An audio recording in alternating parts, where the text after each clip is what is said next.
Life Audio. This is Empowering Homeschool Conversations. We want families to come here and gain insightful strategies that empower them to successfully teach diverse learners at home. Hosted by founder and CEO of SPED Homeschool, Peggy Ployer. Our goal is that these powerful weekly conversations will boost your confidence to cultivate the best at-home learning environment for your student. For more homeschool resources, go to spedhomeschool.com. You're listening to Empowering Homeschool Conversations with Peggy Ployer.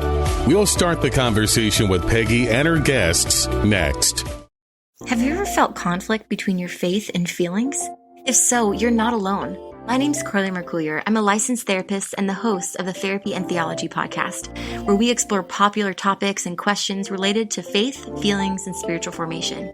I want to invite you to join me every Thursday as we fearlessly name the complexities of our reality, grow in the awareness of who we are, and rediscover the power and purpose of our unique stories through the lens of the gospel. Subscribe today at lifeaudio.com. The Historical Jesus Podcast is the sweeping saga of the life and times of Galilean Jesus of Nazareth, as well as the faith, religion, and church founded to honor and disseminate his acts and teachings. Join me, Mark Vinette, on this fascinating journey through time, exploring the many great works of Christian theology, literature, architecture, music, and art inspired by the words and deeds of Jesus Christ. This is Empowering Homeschool Conversations, provided by SPED Homeschool, a nonprofit that empowers families to home educate diverse learners. To learn more, visit spedhomeschool.com. Here's Peggy Ployer. So today I am going to introduce you to two amazing homeschool students that are going to tell their stories and just how homeschooling helped them to overcome some challenges in their lives and do some amazing things. And so you're going to want to hang on here for this episode of Empowering Homeschool Conversations as we talk to our two young guests. My first guest is Genevieve Noel. She is a homeschooled Florida teen native to Ohio. Her love for writing and passion for books came reluctantly at first, but she was not at all interested in reading or writing until her mother was too slow in finishing a book she was reading out loud to Genevieve and her siblings. Genevieve picked up the book to read it to herself instead. Her love for books, reading, writing, and drawing very quickly blossomed. Genevieve decided to unleash her own imagination and her first novel series, A Dog in Time, and it was born that way. With lots of hard work and perseverance, she pushed forward to meet her goals of publishing her books to share with kids and families everywhere. Miss Noel hopes to inspire children the world over to read, write, and never give up. She hopes you enjoy her wonderful adventures and characters in this first introduction of her imagination, A Dog in Time. Welcome, Genevieve. I'm so excited to have you on the show today. Yeah, howdy. Thank you for having me. Absolutely. So you have a story of perseverance, and that's something inspiring, especially for a lot of the students in our community, because they deal with various struggles in their learning a lot of times, whether or not it's a diagnosis or something that they just have a hard time doing math or reading and writing, and I think it's inspiring to hear somebody your age that pushed through, and plus who's being homeschooled at the same time. Have you always loved homeschooling? Yeah, ever since I was very, very young, I've been homeschooled. I don't think I've ever been to a public school type of thing, no? Yeah, you have the same attitude as my daughter. She kind of came on, and with my boys having tried a little bit of school, and she's like, "Is there another way?" So, yeah, absolutely get it. So it sounds like you just love to learn too. Is that something you just automatically very curious and you like to learn things? Yeah, I like to know the why reasons. Yeah. So what inspired you to, after picking up a book, learning to read, to want to write a book yourself? Well, originally I got very bored as my 10-year-old self, and Yes. I didn't have anything to do. So I was like, hey, might as well write a book. When I was 10, I didn't have a very good understanding on how that worked at all. So I thought if I just wrote it, then that's it. That's how that works. Turns out that's not how that works. But I figured that out later. That's good. So I'm assuming you went through many drafts then to get to where your published book ended up. Yes and no. I went through many editing phases. The actual content of the first book has stayed the same, basically. That's great. Yeah. The other books have changed a lot, but the first one's basically the same. Very cool. So the premise is a dog. And I heard as we were getting ready that you have a dog at your house. Was that dog that at your house kind of an inspiration? No, actually, Really? When I was 10, we didn't have any pets. Okay. I wanted a dog, so that's why I wrote it down. Mom, Dad, I want a dog. Very cool. And so these dogs go on an adventure. And can you tell us just a little bit of the premise of your story?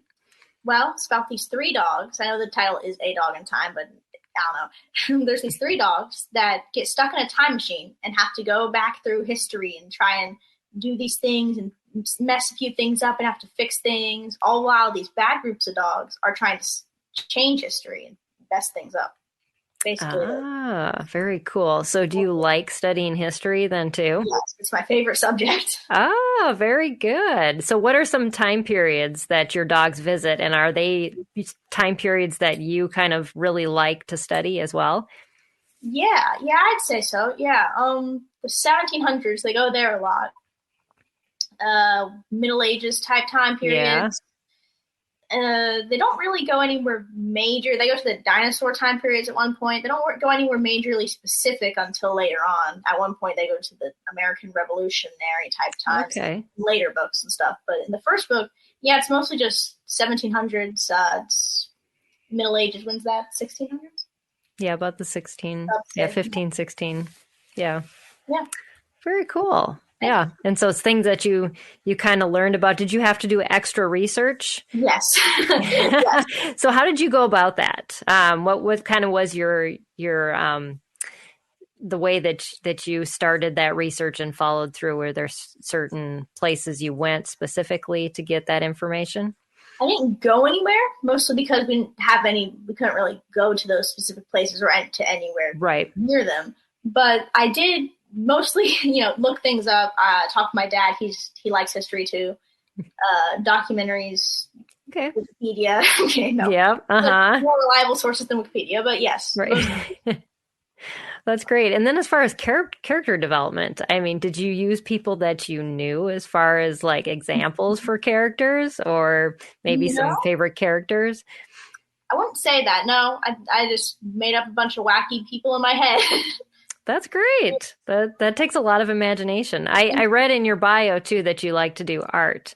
Yes. Did that inspire you? Did you actually draw the characters out to kind of get a feeling of who they would be? Yes.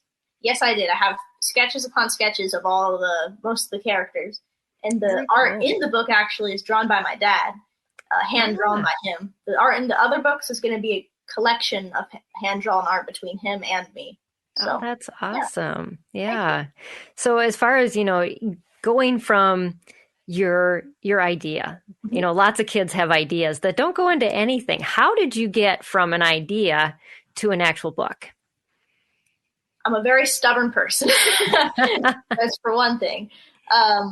So when I start something, I usually really want to follow through with it. And I didn't know how hard publishing a book was going to be. But when I started, I was like, And then I got really into it, and I was like, okay, so now I really want to do this. And then the whole publishing process took like a year? Yeah, a year. It was a lot. So did you set goals for yourself? Did you have certain things that you said, I want to accomplish this by a certain time, or kind of have in your head at least of when a timeline, or was it just kind of flow As a 10-year-old kid, no. Now that I've gotten to writing a lot more when I'm older, yes. Yeah. So the first one probably was just kind of more inspirational, and now that you're doing it. So how much have you written since that first book? A lot. A lot. I have finished the second one. We need to get that edited and published now, which will take a while. Mm-hmm. I'm currently working on the third one. I have a bunch of other stuff too. Wow. Yeah. So do you incorporate this as part of your homeschool then? What is this considered as far as subjects wise? I learned most of my grammar from this. Yeah. And English too, I'd say. Mm-hmm. Even a little bit of history since it's, Oh yeah. Yeah. It's all incorporated. Yeah. Yes. So that's the beauty of homeschooling is you can kind of follow those things that you love to do and make it a learning process. So that's super exciting. So do you want to be an author then as you're getting older, and what kind of aspirations are you looking at? I know it's young. You're young to be asking.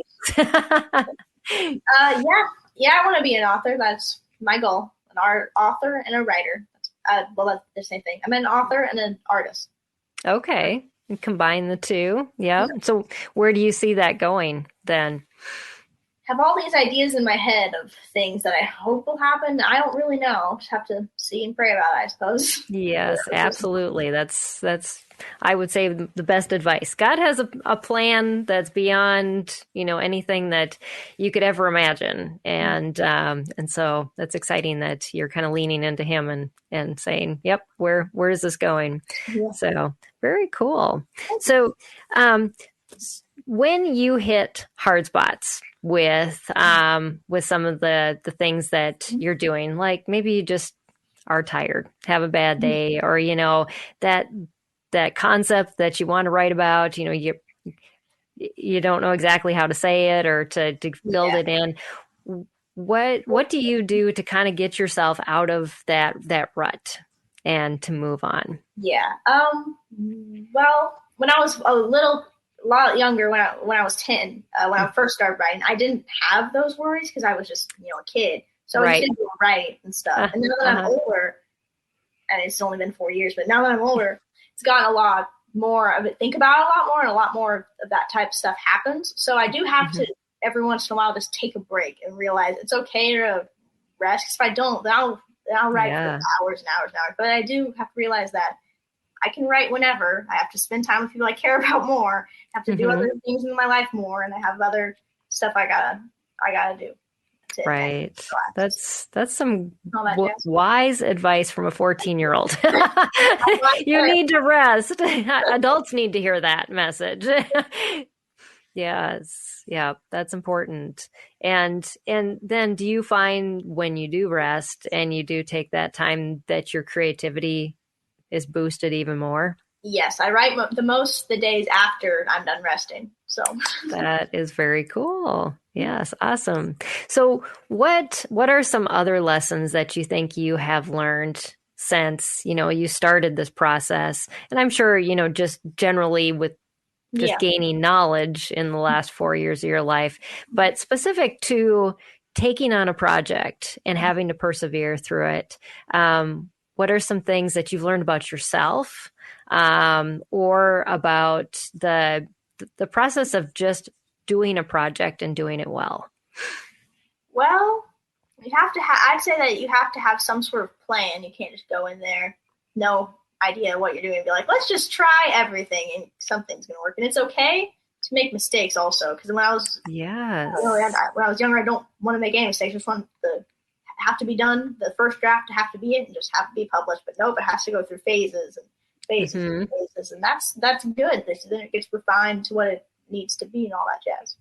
That's right. Yeah. And I'm assuming you have other people speaking advice into your life. And how easy is that for you to take that advice of an editor or a parent saying, what were you thinking here? Or should you add something? Has that been an easy process, or have you kind of had to learn how to accept that? Well, like I said, I'm a very stubborn person, so. But my mom edited all my stuff. Okay. And we both think alike in that sort of way. And she's very good at editing in that sort of way too. So I wouldn't say that because I know that it's not perfect. So I wouldn't be like, oh, it shouldn't be this and that shouldn't be that. No, I take it. I take it. Well, I'd say you'd have to ask the people whom I talk to more. Yeah. Well, it's just wise to understand that you're not going to be perfect. I mean, that's something that I know a lot of kids really struggle with. They're just expected to be, to do things right the first time. And I had a guest on my show recently who said if we're not allowing kids to make mistakes, we're not actually letting them learn. Yeah. And I thought that was very profound to be said, because truthfully, you aren't going to learn anything until you do make that mistake and have to change your mode of thinking. Oh, yeah. And of course, there's always, standing on the shoulders of giants. We're learning from other people's mistakes, but that doesn't mean you just don't make mistakes. Right. Yeah. Sometimes you have to make new mistakes to find out new things. Mm-hmm. Yes. So what types of lessons do your dogs teach in the books? How do you kind of weave those types of lessons in to your story? Well, I consider character development and all that jazz to be the most important thing and one of my biggest things that I write about, and one of the things I focus on the most. So I say just in their conversations a lot, they talk about responsibility a lot in the stuff in the ones. Forgiveness is a big one. Yeah, just a bunch of really all Christian values, I guess. Yeah, and a lot of it's decision making. You either choose one way or the other way, and books are great for that because you're looking at a character, you're watching their example, and what a great way to influence other kids and other families with those values, with a good story. Yeah. So what age group are your books kind of targeted at? I get asked this question a lot, and I don't really know how to respond because I have relatives, and I've had other people who've read it, and they're 30, 40, and they're fine with it. They love it. And I've had people who are 8. My younger sister, she's read it. She likes it. So I guess it's really a family book, but the target age could be a teenager, 10. Okay. 12, yeah. Yep. So you wrote your first book before you had a dog. Yeah. And now you have a dog. So is there anything about dogs that you've learned in having a dog now that you've kind of changed within the books that you're now writing, your new revisions, just about the quirks that your dog has? Each dog breed has a different type of thing they do a lot. Yes. Because there's an husky that's very in the book, and he's very quiet. He doesn't talk much, which is not how normal huskies are. Yes, they're very loud. Chatty. I'm like, well, but yeah. He's just an exception to his breed, right? He's just special. Right, exactly. Well, that's great. So, what else would you, as far as a message to other homeschool students who are like, I would love to do something like that, but I don't even know where to start. And it may not be writing a book. It may be something else that they're passionate about. What advice do you have to share with them? Don't say what you. I had something poetic to say, but I couldn't say it. Basically, just don't procrastinate what you gotta do. If you want to do something, sit down and plan out how, or just at least try it. If you want to paint a picture, try it. If you want to write a book, sit down. I had a pencil and a piece of paper that I folded up to make it look like multiple pages. I just wrote up. You're not always going to have all the fancy jazz stuff. I didn't write on a computer until the first book was already kind of done. Wow. So you just used like a notebook and paper and... I didn't even use a notebook. I just got a sketch paper and I folded it in half and I just wrote on that. That's cool. That's great advice, because I think we think that everything has to be just so in order to do something. And instead, your advice is just start. Yeah, just try it. That's great advice. Then, if you don't try it, if you try it and you don't like it, then if you would have wasted all that time to get all the fancy equipment you would have needed, then, you don't like it. Right. And I think a lot of people do that too, like with podcasts or YouTube channels. There's just so many things. And they're like, well, if I have the perfect microphone, and they spend so much time researching what they need that the project itself gets lost in that. And so to start with something simple and just go off of your passion and not allow your passion to die because of the greatest next thing. Yes. That's a great pursuit. So off of a 4-piece page of paper, you've generated a 162-page book or 64-page book. 205? What is it? I don't know, 200 something pages. Okay. All right. I think Amazon has it at 164 or something like that. I might be wrong. I'm probably wrong. So that might be like printed pages if there's pictures. I don't know how they work that out. But anyways, so just scrap paper then and filling things in. And did you like have the premise of the story and then build the characters out from there? Or what was your thinking process? And my thinking process was, what would I want to read as a kid? Yes. The thinking process was, hey, I like dogs. I also like time machines, and I also like history. What if I did that? And then as a kid, basically, I just started writing, and I had ideas as it went on. Yeah. Had that happen more. When I write, I plan out more things than I did. And I'm trying to find the sweet spot between not planning out literally everything and not just making everything up. Yep. Yeah. And that's where that rest comes in, because you really need to let your imagination flow and allow your brain. That's an interesting thing that you discovered at a very young age, because I think a lot of adults don't even discover that. Probably some not anywhere in their lives. They're so busy, planning and doing, and that time to say, I just need to allow my mind to go free and then to take what I've been inspired by to then lead me. And absolutely. So, So you've got a lot of years of homeschooling left. Yes. Yes. So, are you able to, other than building your writing in, you've got time for everything else and pursue some other side interests? Is there anything else you like to do other than write and do art?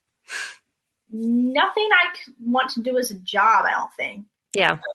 But what about for fun stuff? For fun, I usually just play with my siblings or play chess. Chess. Yeah. Mm-hmm. You have to work different parts of your brain at different times. Yes. Creative brain and mathematical brain are different, so you gotta. Yep. So you prefer much more of the English and writing, the literature arts types of things versus the science and the math, or is that all kind of balanced? There's certain types of grammar and literature that I do not want to have any association with at all. Really? I don't want to have to deal with it all. And there's the same, likewise for math and science. So it's really just a mix of them all. Yeah. Well, that's great. Well, you have an amazing story, and I'm sure it's going to continue to be even more amazing as you just continue pursuing, seeing where God takes you. And I'm excited that you've got another 2 books in the pipeline that you're working on. Yeah. Can you tell people where they can find your book? Amazon, Barnes and Nobles, Apple iTunes. What was it? Apple iTunes? Yeah, one of those things. Kindle, I think. And I think that's it. Okay. And it's called?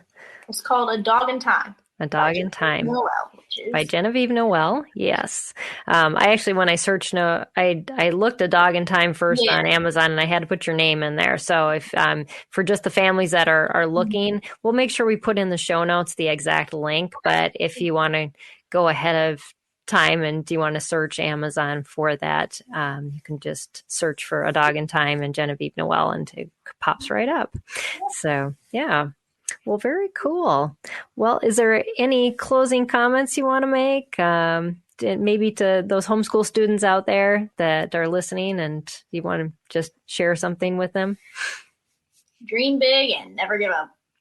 Yes, I saw that underneath your signature. Thank you. That's a good inspiration and a good way to live. So thank you so much, Genevieve. I appreciate your time with us and for your willingness to share your story and just for all that you're doing. Well, thank you for having me. Absolutely. And so we'll be back in just a couple minutes, everybody, with our next homeschooled guest. And so hang on right there. After a word from our sponsor, we'll dive back into this conversation. Looking for ways to stay positive? Brighten your day with the Free Story Behind podcast. Hear weekly short stories that showcase true joy, love, and hope. Listen now at lifeaudio.com or by searching for Story Behind wherever you get your podcasts. This is Empowering Homeschool Conversations, provided by Sped Homeschool. Go to spedhomeschool.com to get resources and support for teaching your unique learner at home. Well, welcome back. We are now talking to our second homeschooled student author. I'm delighted to introduce you to Adana Garfias. She is a homeschool graduate who survived living 18 years under one roof with 5 siblings. She's pursuing her Bachelor of Arts degree in education at Dallas Baptist University, where she lives in an apartment with 3 of her closest friends. Receiving several academic and character scholarships, Adana is a proud member of 2 national academic societies. When she's not studying or at work, Adana can be found at the nearest outlet mall, spending all of her petty cash. Sounds like you have a very busy life. Welcome to the show. Thank you. It's great to be here. Yeah, I'm just excited to hear all the things that homeschooled students do. Having been a parent of 3 homeschool students myself, it's just amazing what homeschooling opens up as far as opportunities. And yet, you wrote a book about hating homeschooling, or why, just the title of your book is You Don't Really Hate Homeschooling. But I think a lot of times there is that time in the life of a homeschooled student. And I know all of my kids went through it too. And they're like, I just hate this. Mm-hmm. So, is that, was that something common that you heard, something you felt yourself, or why the book? Why the title? I think the title just was born out of the fact that me and my siblings, we all had very different relationships with homeschooling. And even though we all liked it and disliked it at different varieties, we all reached that point where we didn't want to be homeschooling anymore, it just didn't feel right for us anymore. And usually that clashed, the clash with our parents happened around middle school, high school, with all of us. And so even though I graduated like loving homeschooling, and it really was the right choice for me throughout my whole experience, that didn't necessarily mean I loved it throughout the whole time. And so the book was just born out of, even though I wrote it post-grad, I wrote it while I was actually home during COVID. And so it was watching my siblings be homeschooled just reminded me of all those frustrations I had being homeschooled myself. And it was just sort of kind of like a comedic relief sort of thing. Like, I understand where teens are at in this issue, but also it's fun to just laugh at ourselves and recognize that even though we're going through these struggles, we kind of need to take it like a grain of salt. It's not always the worst thing in the world.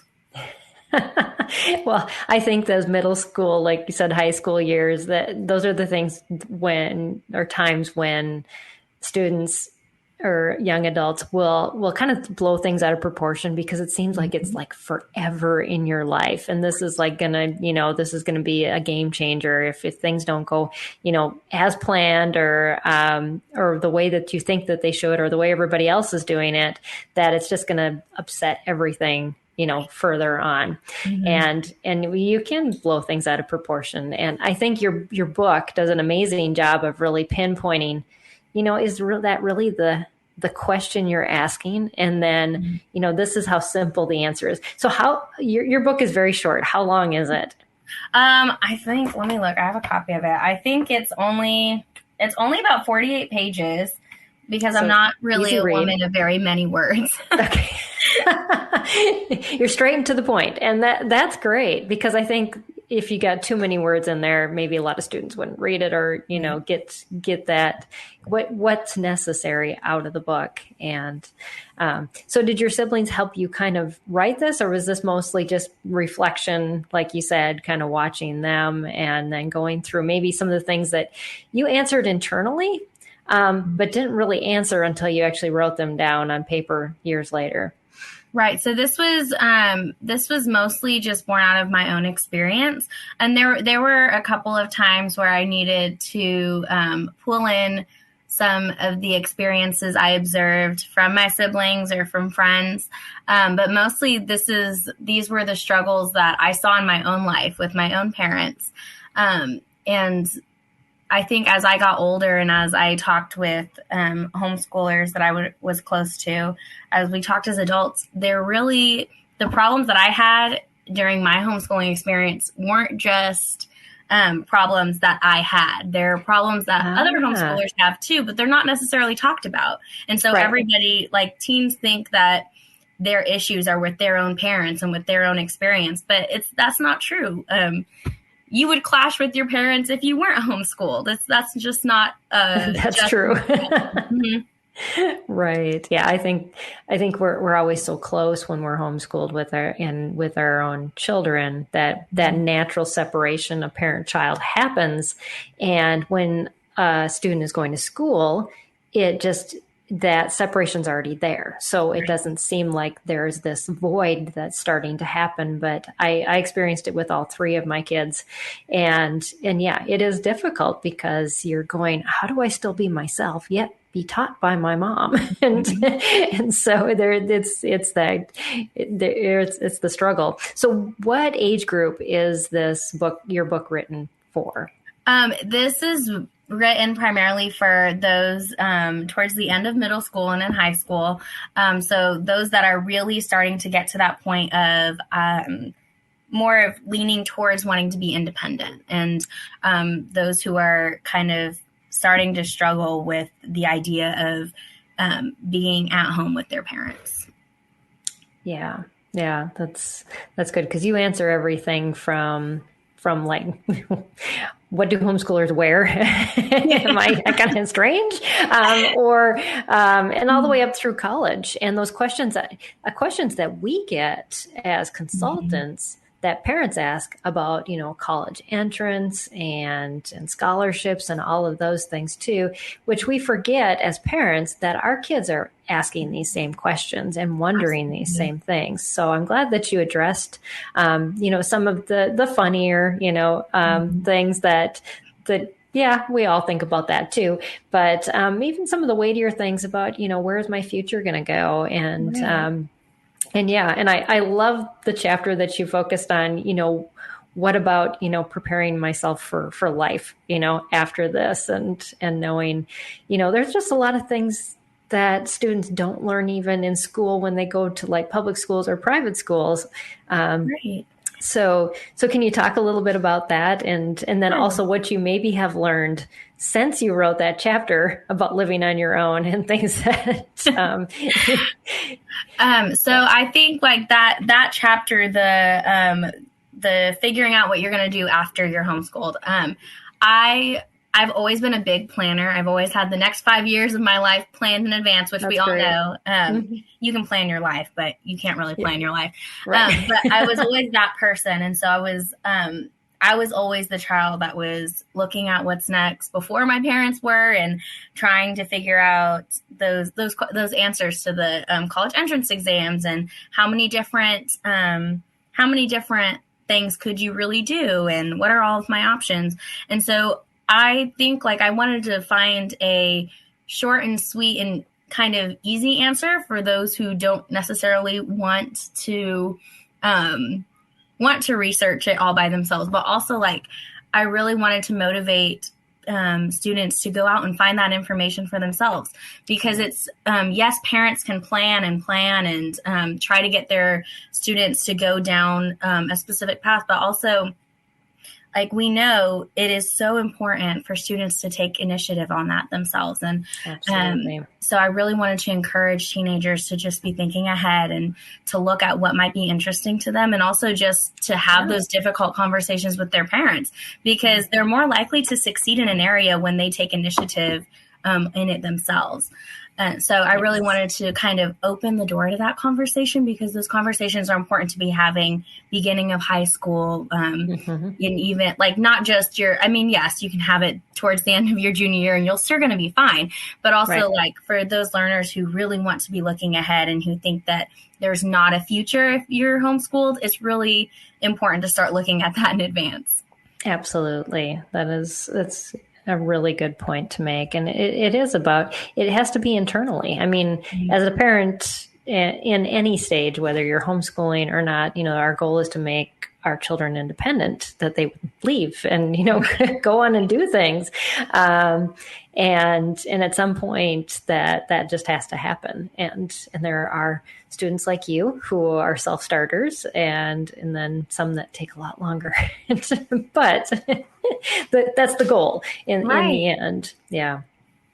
So as far as homeschooling goes, I'm sure you had some favorite things about homeschooling and then some unfavorite things about homeschooling. What would those be in your own life? I think I definitely loved the more freedom side of it. I know a lot of homeschoolers think that there's probably less freedom when you're at home alone with your parents. I kind of looked at it as more freedom. Because I am, like you said, a self-starter. Like I would get up, get all my stuff done, and then do what I want for the rest of the day. And so I really liked that aspect of it. But also that was because I think a lot of times I think parents and students, like there's so much tug that it's really hard to get down some system that works for them. But if there's more leeway, if they can work together to find that happy medium, that's what I loved, is being able to just get up, get it done. And then I could either go to work or I could sit around the house and play games with my siblings. Like I could do what I wanted to do. And that's what I absolutely loved about being homeschooled. But then, of course, like the parts that we don't like, maybe being around your family more hours a day than you would like, or even if you have a great relationship with your family, and I'm sure this as a mom, you don't always want to be around your kids. And moms that homeschool don't always want to be around their kids, and teenagers don't always want to be around their moms. And so I think that was something that was hard for my parents and I to find our system, find how we were going to adjust around that.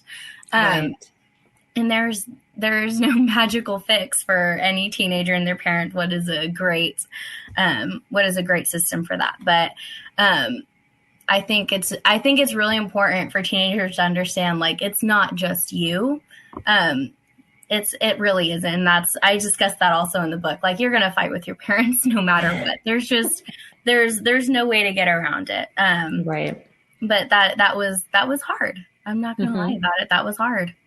Yeah, but it strengthens those relationships too. It really does. It really does. And I think something else that I talked about in the book, finding a way to communicate with your parent in a way that is respectful and in a way that you both can hear what each other is saying. Just finding the right times to discuss things, finding the right level, the right tone of your voice, just finding ways to communicate that are beneficial for both of you are so important, especially in high school.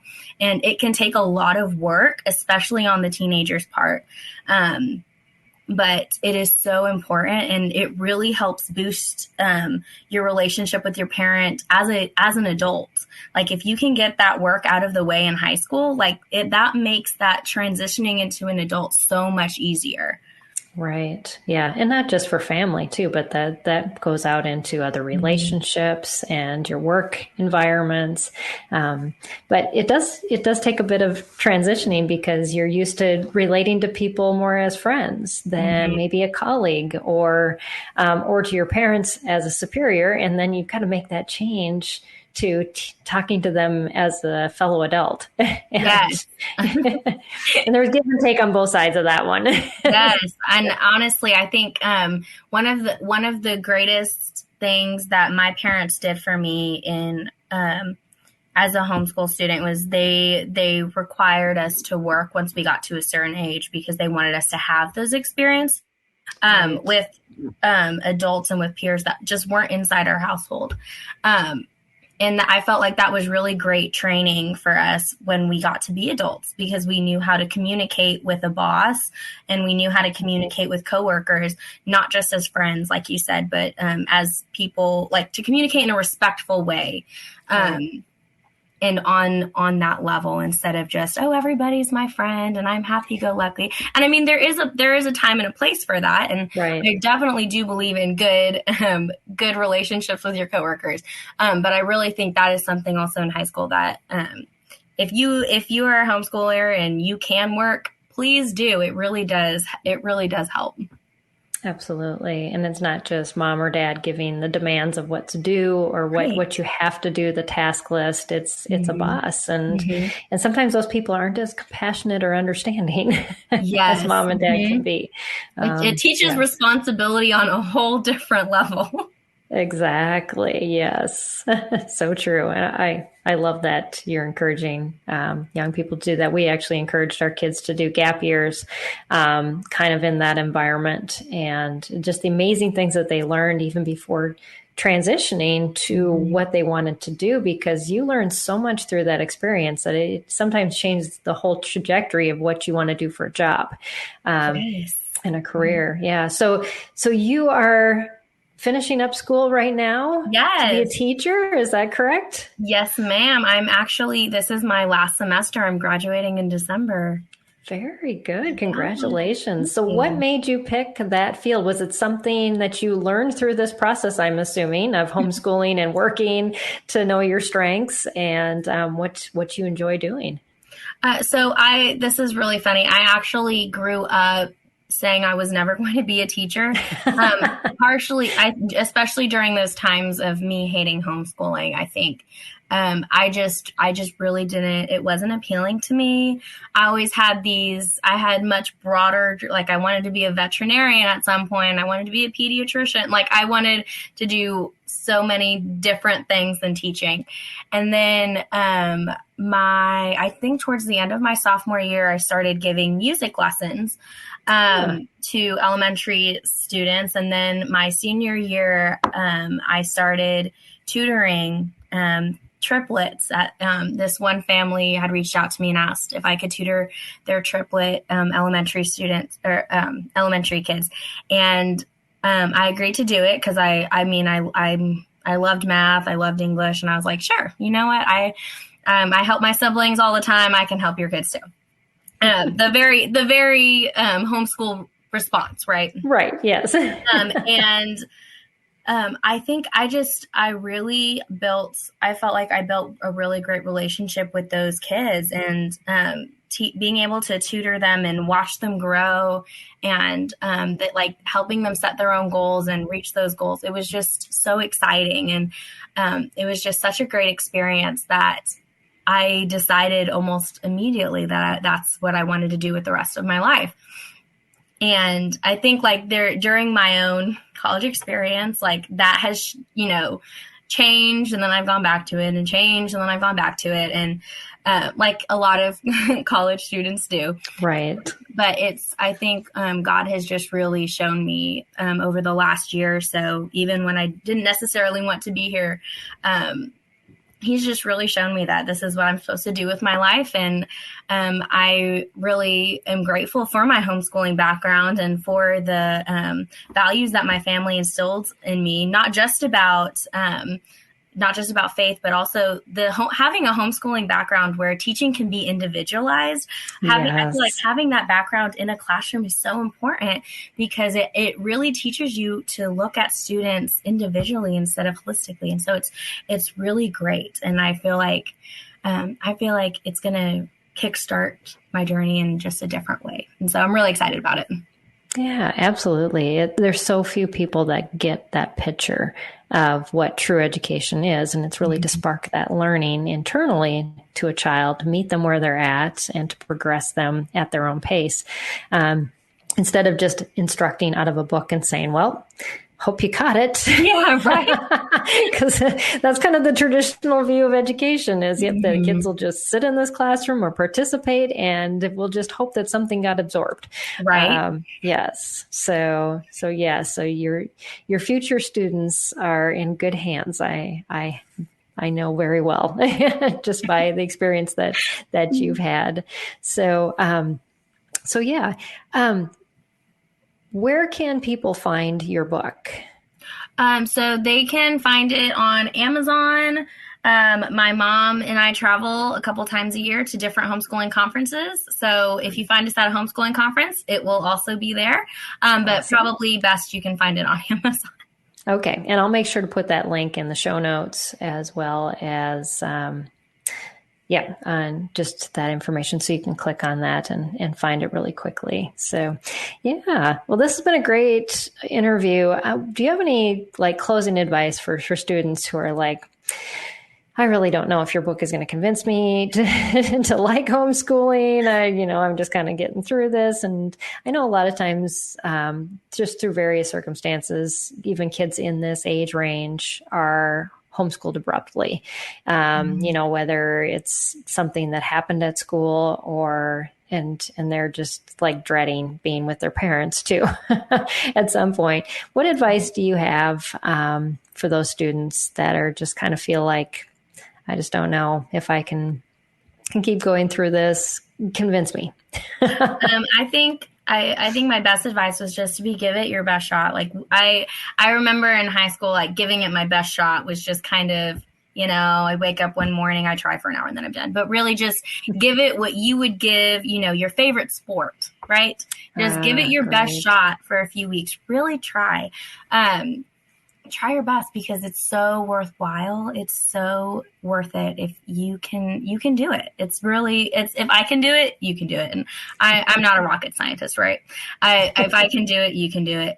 And honestly, hey, if you get my book, I'm hilarious. I'm 100% no filter, honest about what homeschooling is really like. I'm going to give you the truth. And I tell that to everyone before I speak. I'm going to give you the 100% truth. And so, that's about it. Yeah. Yeah. Well, I think it's encouragement all the way around is you're not alone. That's what we really want to know and understand is that somebody else gets it. And your book is so good at helping those middle school, high school age students know that the same questions they're asking, they're wondering about, are questions that all homeschoolers ask, and you wrote them down and we're really concise about this. This is the truth of it. And it's really not that bad. And like you said at the beginning, the freedoms that come with homeschooling, especially for those middle school to high school years, are amazing. It's so you otherwise would have to be in a classroom for 8 hours a day. Right. Exactly. Can you imagine that? Getting to stay in your PJs or even wearing sweatpants and a t-shirt while doing homework in your bedroom. That seems like a lot more fun to me. Right. Exactly. And then you can just go out and do fun stuff with friends. If you're a nature person, go take a walk. Right. Do what you want to do. Mm-hmm. So true. Yes. Yeah. Well, that's amazing. And thank you for just starting that conversation and that discussion and encouraging young people to just stick it out, stay the course and using that time then that they have to do what's most important, versus just I'm buying my time while I'm sitting in a classroom. That really is right. Doesn't get you to the end goal as nicely. That's really the word I can think of. It's just so much more beautiful to have that freedom and the ability to explore who am I in that time versus just doodling on a page while somebody's speaking in one ear and you're trying to stay awake. And I remember those years in high school. I went to public school. You don't want to be there. So I'll encourage you on that too. I went to public school for 1 month. I was staying with a grandparent for 1 month when my mom was pregnant with one of my younger brothers, and I was in elementary school at the time. And I remember I was in trouble. Like and I'm a pretty good person. Like my parents will tell you, I'm the good child, and I was in trouble every 5 minutes because I was running my mouth or I was, doing something. Like, this is just so much easier. Being homeschooled really is just so much easier than that. So true. And sometimes you just need to be reminded that. I mean, a lot of times, especially in our community, a lot of students have been in the public-private school sector, and then their parents remove them. But then, we always have the grass is always greener on the other side, and we start to fantasize, it's got to be better than it is here. We just want to reassure you. It's not. It still hasn't improved. So stay the course. Buy Adonna's book. And again, that title is You Don't Really Hate Homeschooling. And check that out. So I want to thank you, Adonna, for being on this broadcast. It was a great conversation. I enjoyed this time with you, and thank you so much. Just thank you again for being part of our podcast, and just encouraging students and sharing your story. No, thank you so much for having me. Absolutely. Thank you, everybody, for being with us here on Empowering Homeschool Conversations. We'll catch you again next time on our next show. See you then. God bless. I want to take just a second to thank the team at Life Audio for their partnership with us on this podcast. If you go to lifeaudio.com, you'll find dozens of other faith-centered podcasts in their network. They've got shows about prayer, Bible study, parenting, and more. This has been Empowering Homeschool Conversations with Peggy Ployer. Hi, I'm Zach. And I'm Randy. And we're from Salty Saints Podcast. We're a theology and apologetics podcast. To find out more, subscribe at lifeaudio.com.